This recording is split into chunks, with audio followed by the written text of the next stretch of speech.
Three friends, Jasper, Lily, and Max, were on a thrilling escapade in the middle of the summer holidays, exploring Whispering Hollow's infamous haunted mansion.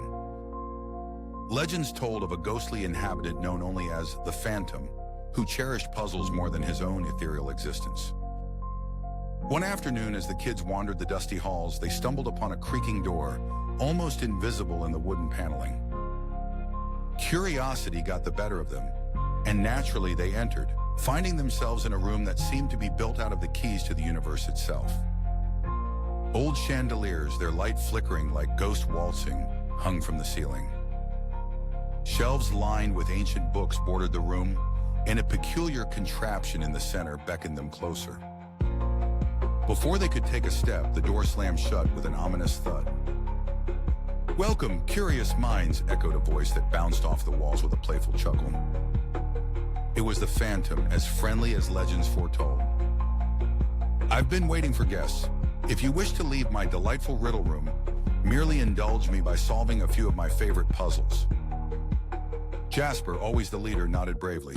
"We're not afraid. Bring on the puzzles." And so began the sequence of riddles, each more intricate and mind-bending than the last. The first involved a labyrinthine logic puzzle written on parchment. A traveler is about to embark on a journey and has to pass through 7 gates, each needing a specific key type, Lily read.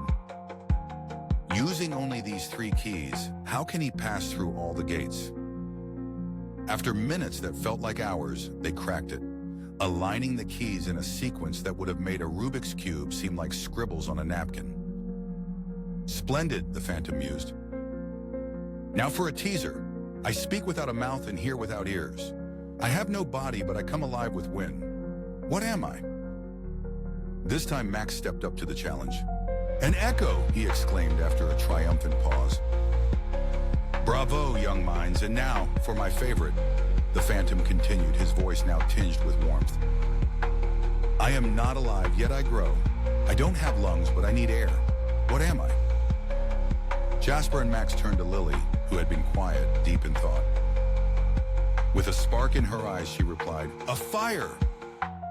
Suddenly, the room filled with a soft light, and the Phantom appeared, not ghastly, but rather in a translucent form that seemed friendly and inviting. "You've done marvelously," he said with a gentle smile. "But there's something more. Solve the final riddle to know my truth."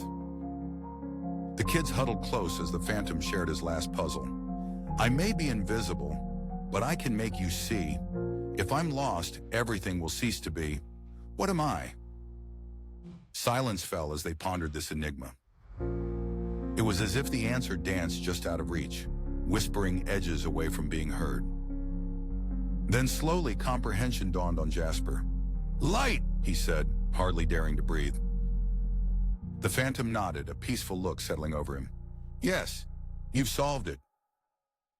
He explained how he once lived in this mansion centuries ago, his love for puzzles never waning even in his spectral form.